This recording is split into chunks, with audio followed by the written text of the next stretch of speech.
Hi, I'm Cassandra. I'm here with my friends Teletran4 and do you want me to just call you Dusty here or something else? Just Dusty? Yourself? What? My true name is, but if you can't pronounce that, Dusty works fine. All right. And we've come together here cuz I have managed to get these two to watch a show I am quite fond of from one of my younger years. Fringe by JJ Abrams. I'm pulling up the details to be sure right now. And just for the journalism, I suppose this is really shitty journalism.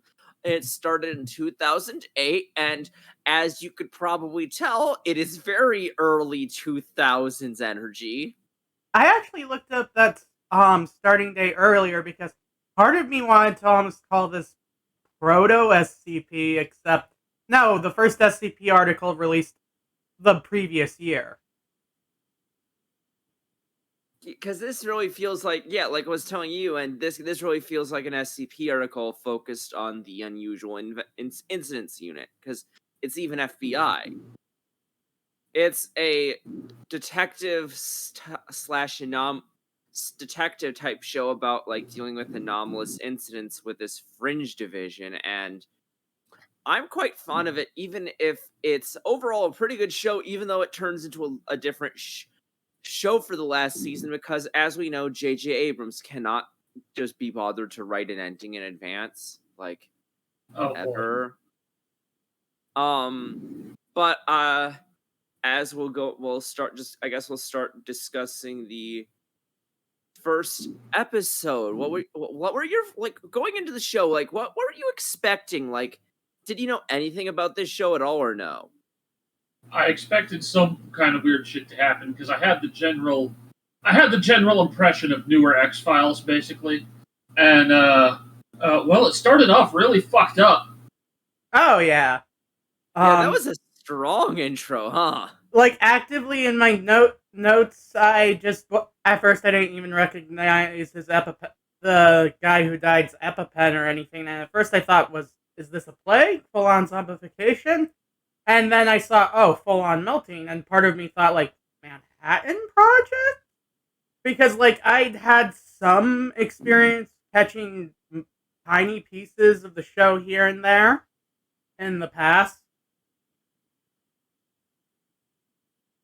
So, what was your general impression of it then, from your little bit? It's just something in the vein of X-Files? Well, I mean, all I actually had to start with was you put me onto this on the insistence that if I liked X-Files, I would probably like this.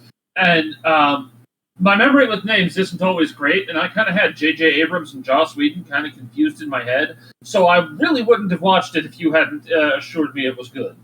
That's fair. I was what was it you thought this show was? I was asking you. My impression of it from the few episodes I'd seen was basically just a regular paranormal procedural.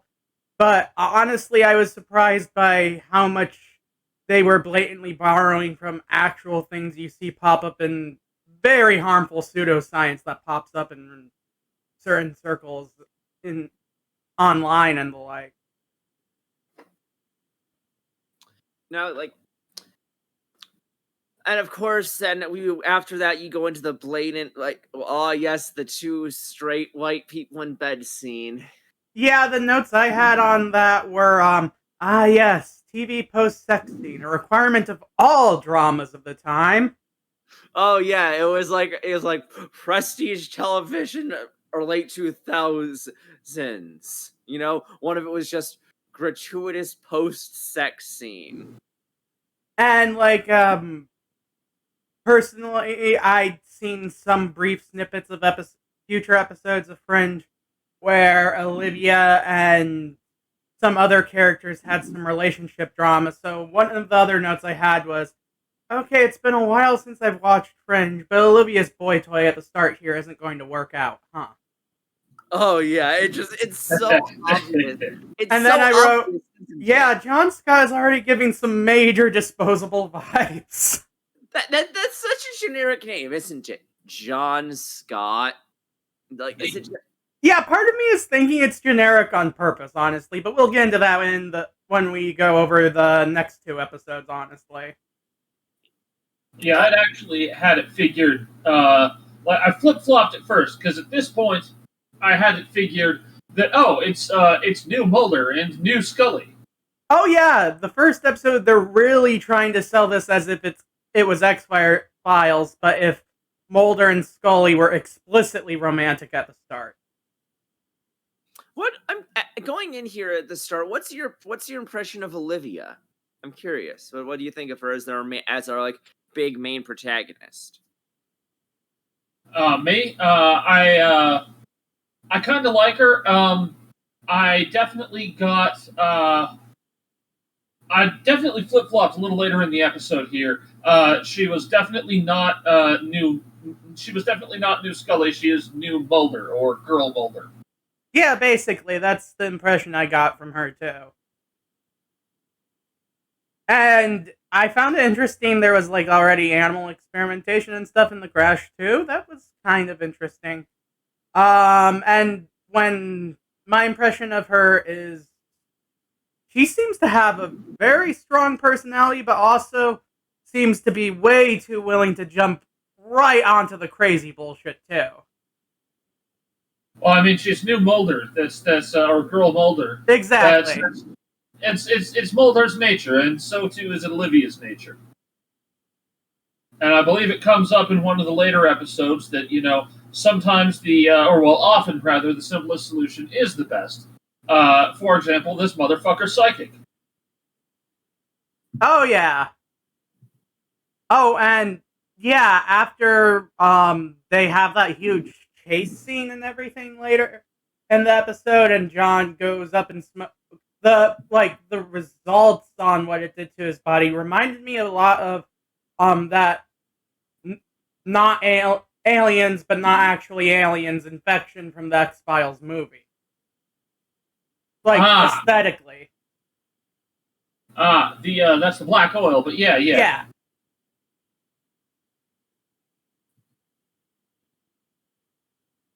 And I also noticed pretty early on, and apparently he flip-flops a little bit on this through this episode through to the next 2, but I took to calling the director, starts with a B, I've forgotten his actual name.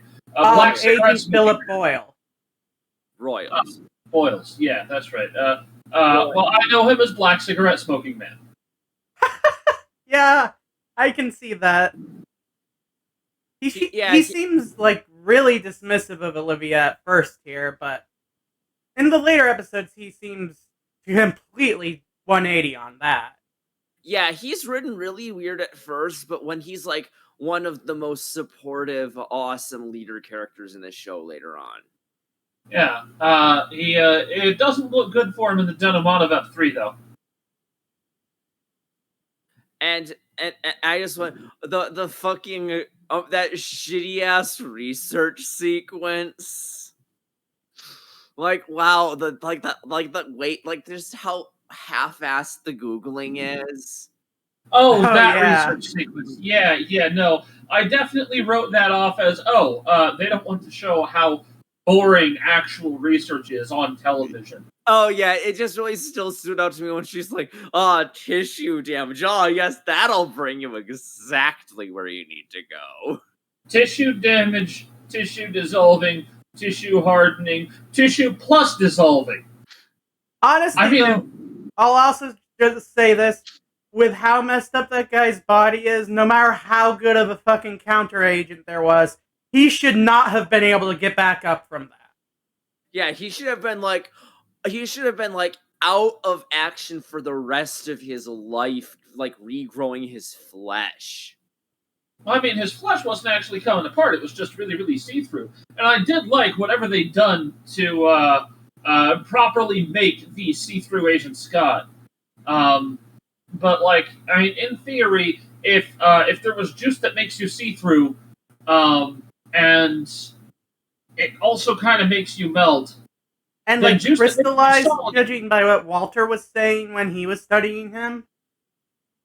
I have mostly learned to not pay that much attention to what Walter is saying, because he's saying real things, but they don't make sense. Walter's the star of the show for me. I love that guy. Oh, he's fucking fantastic. And Peter's a bit of an asshole at first, but like he warms up fast. He's funny. I actually immediately liked Peter, and the fact that like Olivia's blackmail and everything, that was a complete bluff. That was fucking great. Oh yeah, that was fantastic too. And I also have a note here saying, with a name like John Scott, aka generic name, he wasn't meant to live. Oh yeah. Yeah, fair enough. Yeah, I did. I started off thinking, oh, clearly that's New Mulder. Before, oh, clearly that's Hamburger. And then he survives to become the focus of the episode, and that's okay. Yeah, no, that's. I guess technically by this point I've realized that must be Man Scully. And I feel like we need to bring up while we're bringing up the cast member, Astrid, the assistant. She is very cute. She is cute, but I was honestly surprised that she didn't even get any proper intro, because she seems like basically another core part of the team. Oh yeah, but she's just an intern they assigned. She's a junior agent, but I think that asking someone to fetch a ginger ale is a great introduction. Yeah, and she is a main part of the cast, and she is great the whole time. And the fact that Walter was in an insane asylum for 17 years. Yikes. Yeah, he's had a lot of time to think. That's probably what's made it so damn weird. That and all the drugs he's done. He's done so many drugs. All the drugs he is actively doing at any point that he has dialogue. Oh yeah. I also liked the line right before we went to get Walter, where Peter was just, "You're telling me what? That my father was Dr. Frankenstein?" And just the serious looks they're giving each other, it just sells it so well, despite how weird that line sounds outside of the context. Yeah. And of course, the real most essential member of the cast, the cow. Her name is she's adorable. And yes, the cow is also a recurring member of the cast the whole series. I remember I made note of that. You have the real bright girl, and you have the one that goes to fetch ginger ale, and you have the one that's rugged and charismatic, and you have the one that makes his own LSD, and you have the large animal mascot. Now all we need is a van. Yeah. God, you're right. Also, I still can't believe that Peter legitimately owes money to a guy who had legally changed his name to Big Eddie. Look, this is a guy who spent a long time making bad choices. Honestly, I gotta say that if you really need to collect on something, though, then it just really helps the intimidation factor when your actual fucking driver's license says on it, Big Eddie. That's fair. And then and moving through the episode, just what's your reaction to the level of bullshit science of just, we'll just fucking plug your brain into his and get you really high. They're compatible. I had a note on that here. It says, okay, so we gotta shove a piece of metal through the base of your skull, roofie you, strip you naked, and throw you in the Sensidav. But other than that, it's basically nothing. During that whole scene in my notes, I had written down, "John is not worth shooting yourself full of LSD," and the like. Why are you willing to do this, Olivia, for a man named John Scott? A name that might as well translate in terms of his role in the plot to white bread. I mean, clearly it's because he fucks real good. I also thought it was absolutely hilarious that, like, this is Dr. Bishop's old Sensodept. It's got his old sign on it that just says 4 different ways I steal knuckles, watch them. Yeah, that is, that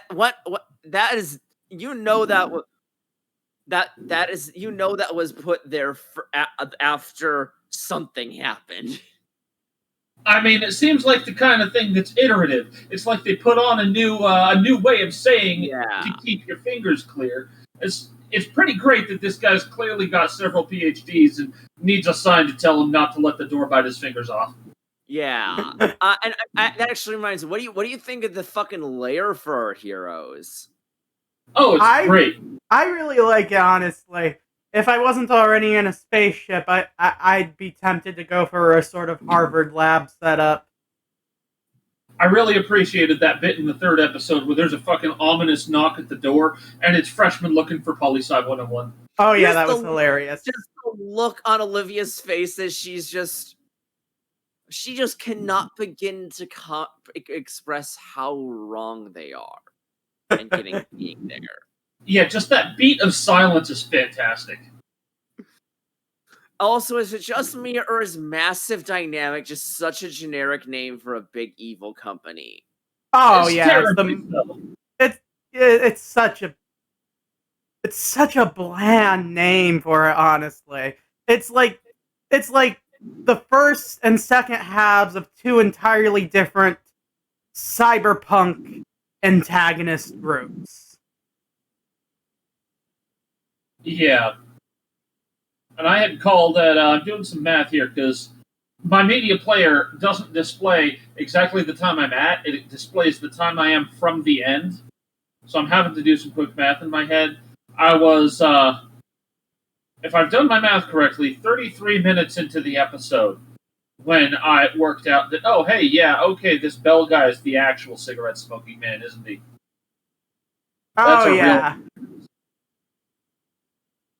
Can we talk about the actual dream sequence where they ended up meeting up and how there are several red herrings clearly in the visuals alone, like the he's not dead tombstone in the back?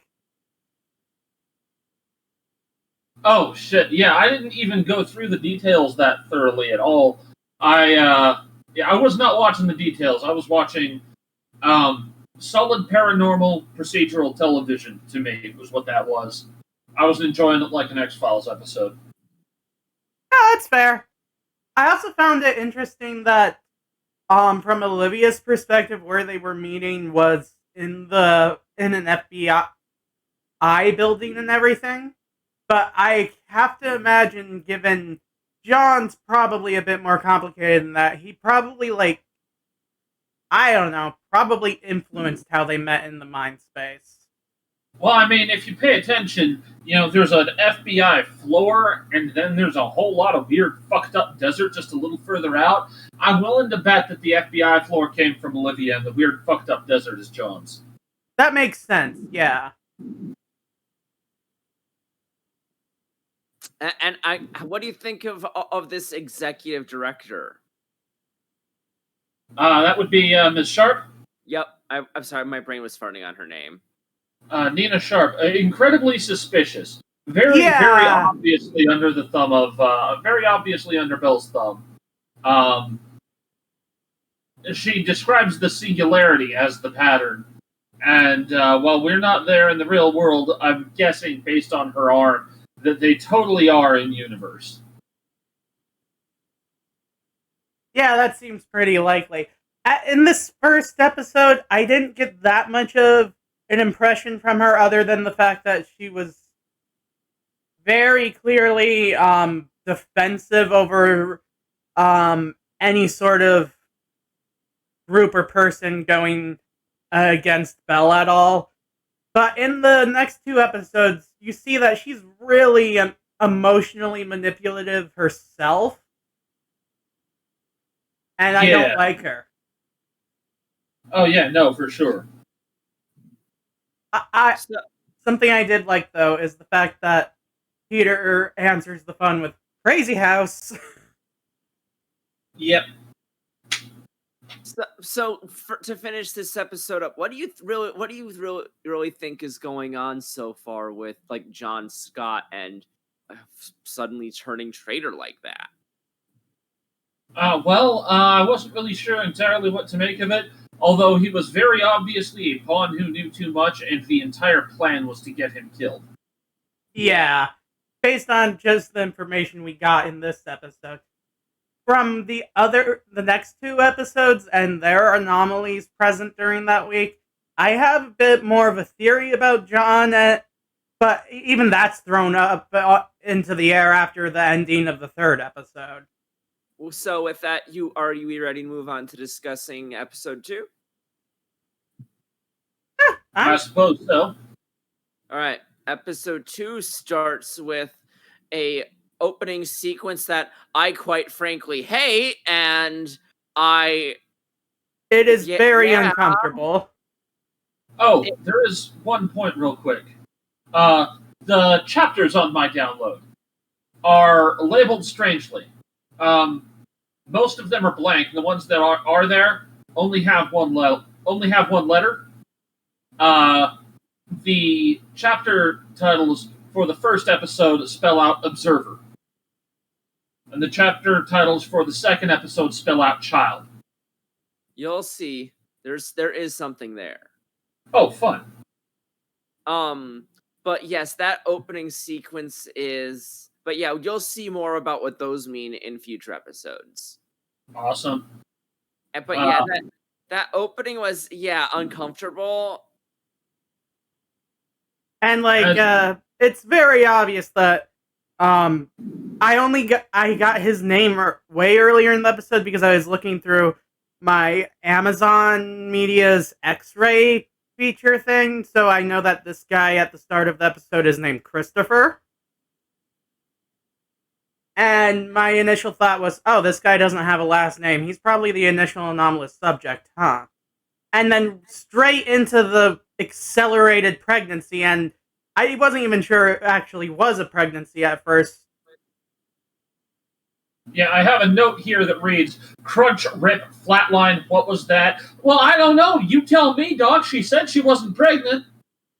And I said, well, my note at first was, needless to say, that is not a baby.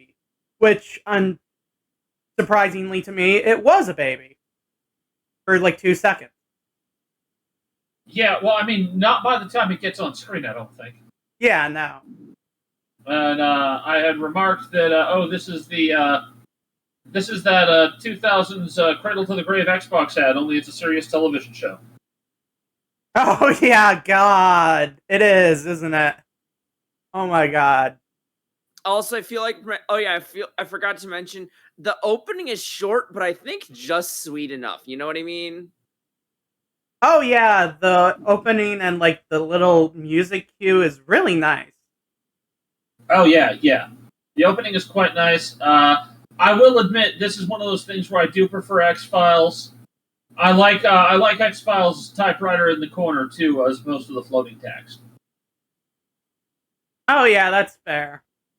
And when we have Olivia meeting up with Nina at first in this episode, well, actually, when we have the whole meeting of the group investigating the pattern, she's very clearly trying to redirect attention from herself and Massive Dynamic, because they are definitely the cause of the stuff with the pattern. They are the cause. It is very obvious. Yeah. The previous episode, I definitely noted that Dr. Bishop's ramblings about magnesium-based ethylene glycol with an organophosphate trigger are horseshit. Chemistry does not work that way. Oh, yeah. I don't know. None of this is science. Yeah, and I don't know as much about cellular biology as I do about simple chemistry, but I suspect that his ramblings in this episode are equally nonsensical. Also, I was really trying hard to figure out what the pattern in Christopher's victims were with the muscle paralyzer, really creepy, rapey vibe to him and the brain probing stuff. I hadn't thought to connect to the fact that,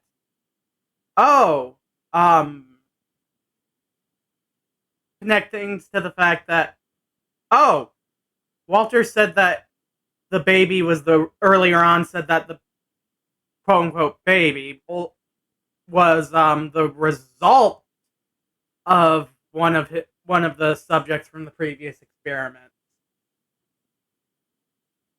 Yeah, I did call out earlier something about Jack the Ripper, and I also have a note here saying the pituitary is where growth hormone is produced. Is this some kind of immortality fetish? And I know that some media also likes to confuse the pituitary with the pineal gland, which is a different endocrine gland in the brain, but it didn't do that this time. They did the research right. It was and really... Turns out that... Go ahead. I was going to say, it turned out that is kind of what it was, wasn't it? Yeah, kind of. I mean, the whole... It almost made Christopher come off as if he was some sort of vampire feeding on the growth hormones to keep him young. Yeah, exactly. And I honestly hadn't suspected that Penrose was responsible. After all, he had a very good poker face when they interviewed him. Yeah. Oh, yeah. It's funny, too. He says no one in power should ever learn what he knows about Dr. Bishop. And, it's funny, because there is someone in power that's already been established to know basically everything Dr. Bishop knows. And probably even more, since he wasn't in an insane asylum for 17 years. Oh, yeah. I bet Belly knows what a fucking cell phone is. Yeah, probably. And we can. And one thing I say we all know about Dr. Bishop at this point is he has pretty good taste in cars. Oh yeah. I also like that Peter was just, okay, maybe you can revive guinea pigs from the dead, but I can bring anything mechanical back to life. Yeah, I do have one problem with this hatchback though. Obviously, Gene is not going to fit. Oh, that's true. It's not going to work for the Mystery Machine.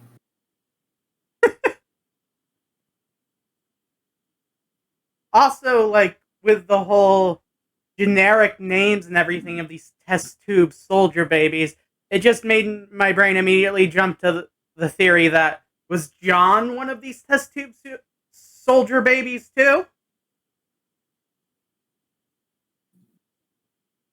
I definitely get where you'd come from with that. I have note here that it was...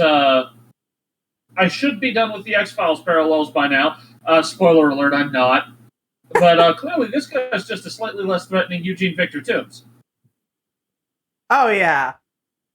Yeah, this guy, he has bones, though, so you can keep him out by locking the door. I was also really impressed when, and I somewhat call bullshit on, it is bullshit, but the fact that Pete made a makeshift defibrillator on the fly is fucking crazy.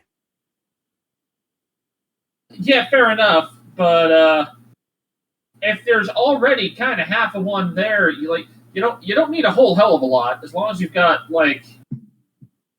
some amount of high voltage anything.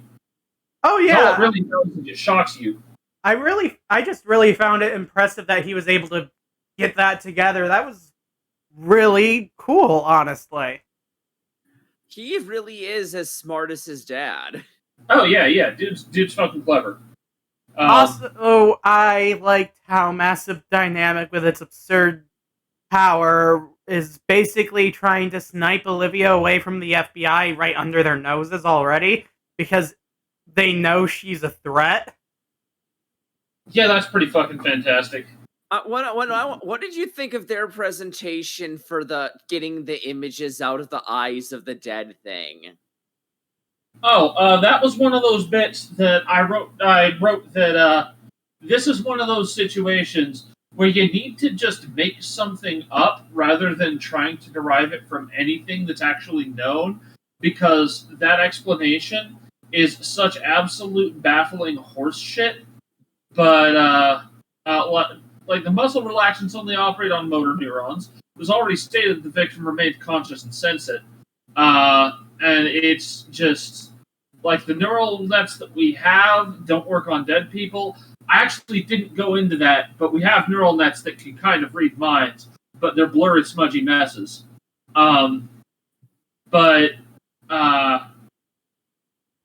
Basically, if you just made some shit up about Kirlian photography or whatever, that would have been a lot more believable.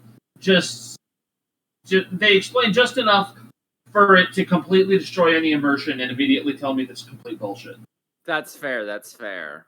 Yeah, honestly, I really feel like they're trying too hard to come up with the sort of pseudoscience explanations they want to cause the suspension of disbelief. Personally, I would have enjoyed it some more if they'd outright embrace the anomalous side of it more like right now. Yeah, there needed to be more absolute, clearly disconnected from reality, rather than trying to connect it to reality because they failed to do that. Yeah. I did also... It was a really fun sequence of events, though. Yeah. Like, visually, it was nice. Oh, yeah, hella. I have, numerous moments here where I've got a note that just says, I forgot to take notes here for about 20 minutes because it was such a satisfying watch. I just kind of got wrapped up in this solid-ass television. Oh, yeah, that's fair. I've noted here that that's regarding the baby incident at the beginning. Dr. Bishop says even condoms don't work 100% of the time. You two should be aware of this. Listen, man, her boyfriend got turned into glass last week. Be a little more sensitive. Yeah. You're lucky he's as aware of his surroundings as he is right at that moment. Oh, yeah, he's clearly high on something. I don't think he's got a single line in the entire series sober. Well, except for maybe his first line when he was still in the asylum. Oh, yes, quite possibly. In fact, all of his lines at the asylum might be sober. I had also had a note early on. Yes, he is turning into a horrible pudding. Now, please focus. And the scene talking to him at the end is pretty great. Oh, yeah. Yeah. Any other notes to go over with this episode before we move on? The fact that Penrose is still on the loose makes me think he's going to be an antagonist in future episodes. You know, I missed that, but I think you're right. Yeah, I'm a really big fan of this show. The anomalies for the starters are really strong, and with that, let's go and speaking of that, let's go straight into episode 3 with The that Ghost shit. Network. Oh, yeah. The start felt especially like a spot where typewriter text really would have worked better than the floating text. Oh, yeah. I so did not like that at the church. But religious psychosis always makes for great TV, even if it wasn't quite that. Oh, yeah. It's obvious to see why Roy there thought it was that, though. Yeah. And, when we get to the bus attack and everything, I was just thinking with the guy in the suit, oh, this is definitely the start of a terrorist attack. Yeah. That's what you would expect. But it was a robbery. Attempted robbery, since they didn't get what they were trying to steal. Until later. Oh, it was still robbery, because they definitely stole something. Oh, yeah. Yeah, what was your opinion of that method of the fucking anomaly to starters, though? Oh, that one? Go on, sorry. Honestly, with the initial anomaly and everything of, like, the gel and everything, I wasn't actually entirely convinced the people in the bus were dead at first. No, it just hardened around them instantly. No breath, no nothing. Honestly, Yeah. I initially suspected suspended animation somehow. As it turns out, this is actually one of the things that, like, I know the technology for it isn't even close to existing right now, but he goes into what it's made of, and this one actually kind of works. I could actually see some kind of gaseous agent that cures into an aerogel, and silica is already what we make aerogels out of. Oh, yeah.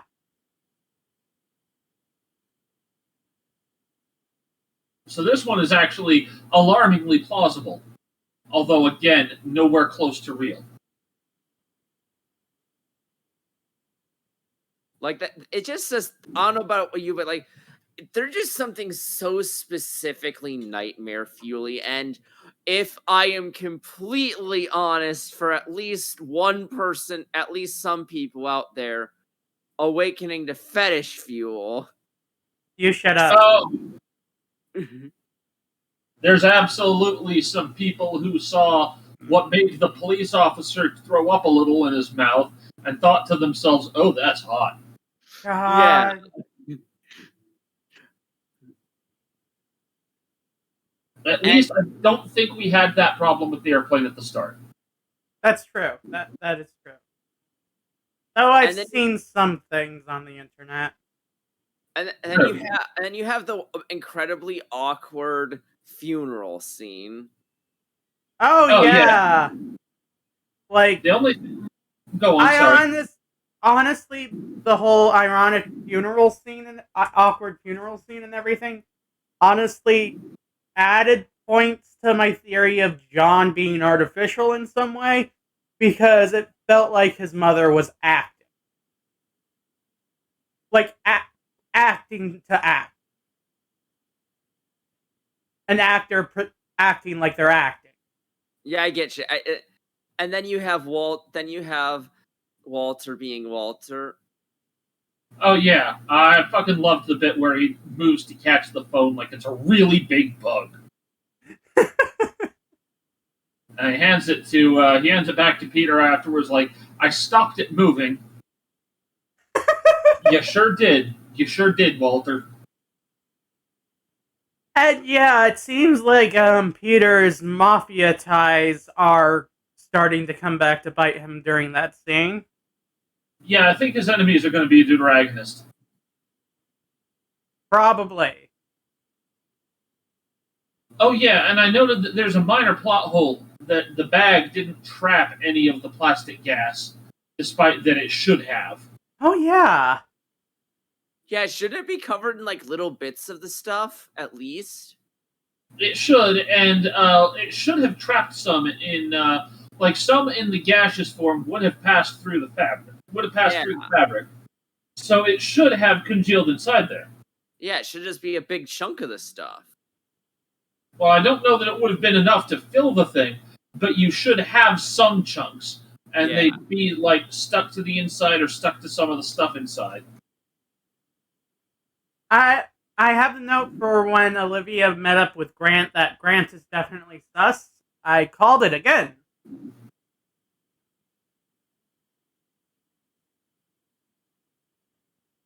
Yeah. You sure did. Yeah, definitely did. I did not have any such note. It did not occur to me that Grant was full of shit. Although that was part of a cop show bit, and those are the ones that are. Those tend to be the parts that are sufficiently solid that I don't even end up taking notes. Because I definitely just sat through that part and watched it.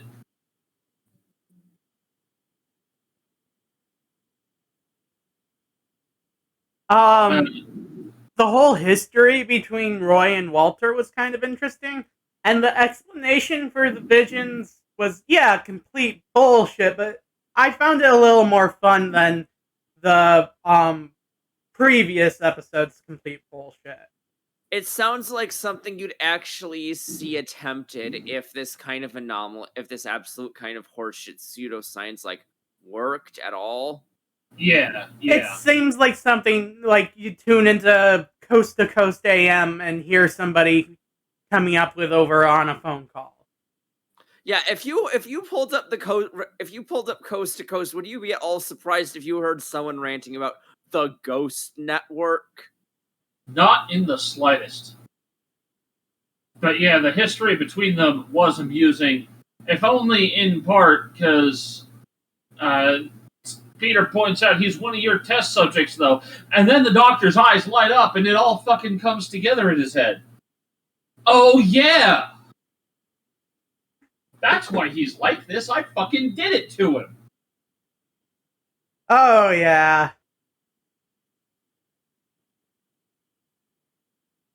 I have, slightly earlier than that, a note about him being psychic. Director. Oh, jeez. Agent Boyle? Yeah, that's the one. Black cigarette smoking man. I should just fucking call him that. Is doubtful that that is likely. And he says, and that's why I want to prove it, shortly followed with, do I have to keep him alive? Fuck's sake, Dr. Blacksight. I know, right?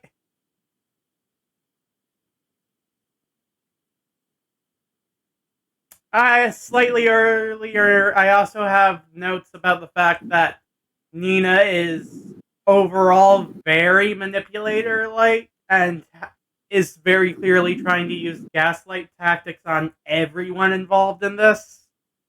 Yeah. Yes, Gaslight, Gatekeep, Girlboss. God! She is, isn't she? Yep. She really is. And when they're fetching the piece of equipment for the surgery, Peter says, I guess your badge is the please and thank you in this, the pretty please in this scenario, yeah? And then, not a single minute later, while the lady that he was just remarking on her badge is standing there watching him, he fucking breaks and enters. Oh, yeah. And he just remarks, it's barely a crime. I used to live here. Right in front of her, she has a badge. She is law enforcement. He knows this. Yep. And yet, at the same time, he's smug enough to know that he could get away with it. With her. I also have a remark here that when I was 9, I wanted to be a brontosaurus. Mood.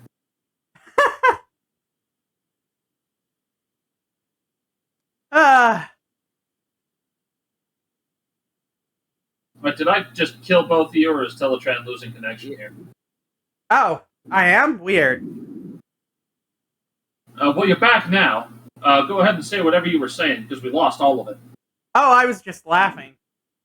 Oh, okay. Alright.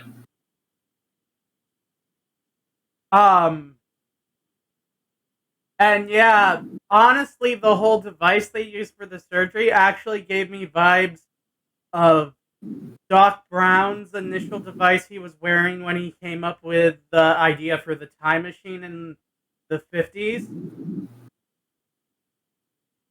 Didn't he, wasn't that a head brace because he just cracked his skull open on the toilet? Yeah. Yeah, that's a head brace. This is actually a regular head brace used for stabilizing the head against neck injuries and for doing the more regular sort of brain surgery where you open up the skull. Mm-hmm. So it is just a regular-ass head brace that's had a bunch of wires threaded through it to make it look more janky in technology. I also want to mention what the amazing line, just oh my god, oh my god, what is it? With the right adjustments, I think you could pick up satellite television. Oh yeah, that's fucking fantastic. Just Walter, just John Noble just delivers every line so well, doesn't he? Oh yeah. Oh, speaking of, I just have a note from the first episode that I forgot to mention. Just, did John Noble really grow a beard for just that intro sequence? Because it blows my mind how much actors will do for a role sometimes.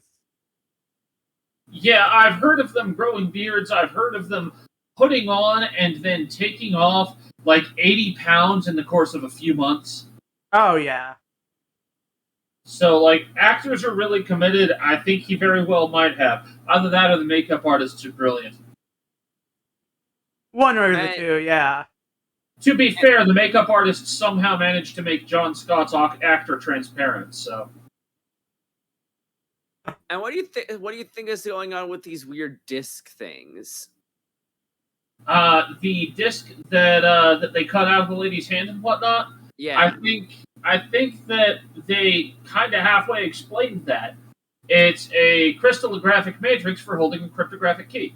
Yeah, I mean, like, what do you think's going on with there being information in those? It's the shrunken down golden discs from Beast Wars. They shrunk them, and all of this is connected to Beast Megatron's plot. He's the real villain of Fringe. Honestly, that would be a better ending than what we got. William Bell's true name, Megatron.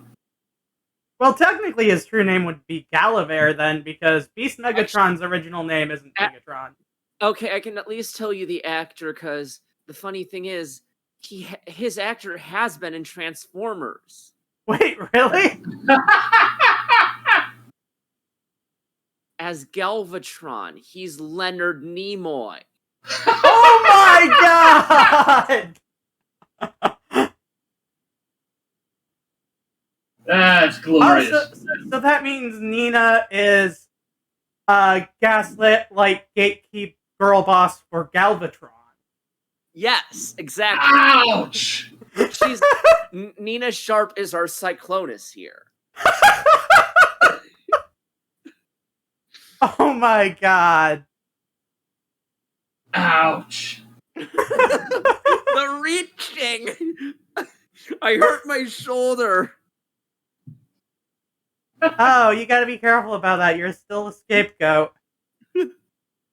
I had a note as well, too, where Astrid is trying to reassure Roy. Isn't it comforting to know that at least there's a rational explanation? Oh, that I was experimented on by a mad scientist as part of an Illuminati project to mass-produce telepaths? Yeah, that's rational. And, well, it's nice that the people behind the pattern won't be using the Ghost Network anymore, and so he's probably got a clear head from now on. It is unfortunate to me that, now if he ever suffers any actual serious head injuries, he can't use an MRI machine without fucking dying. Yeah. Yeah, he needs to get one of those little medical wristbands that says that he's got metal implants. Oh, yeah.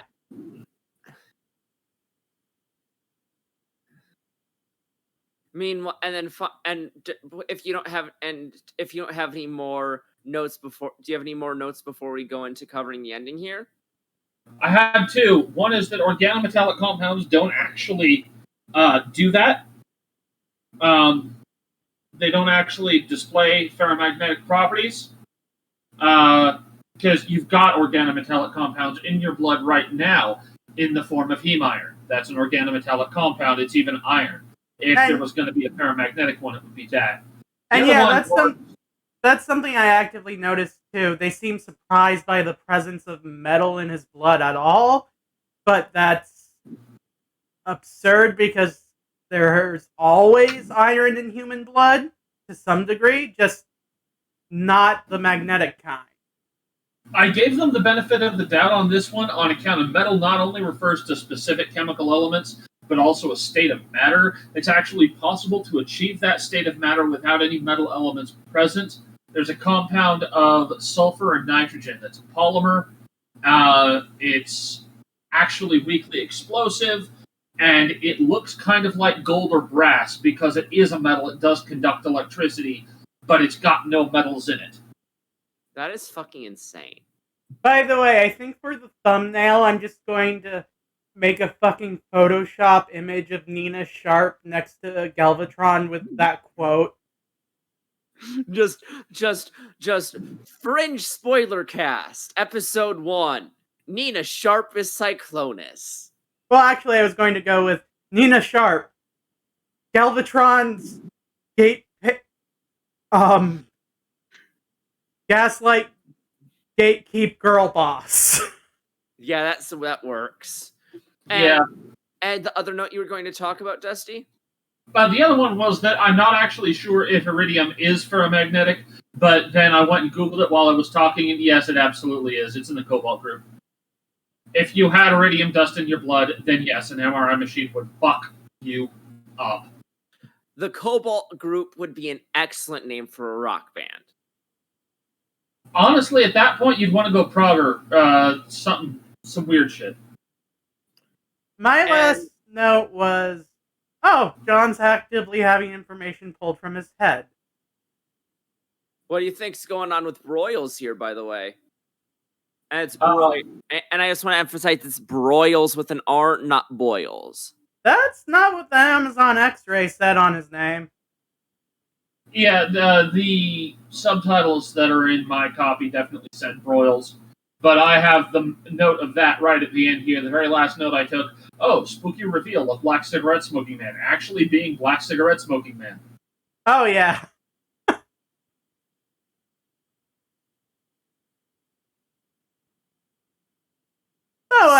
Before we finish up, like, who do you think the villains are here? I'm curious what you think overall. What's your overall image of the larger plot? The real big bad here that's behind everything is Dr. Bell.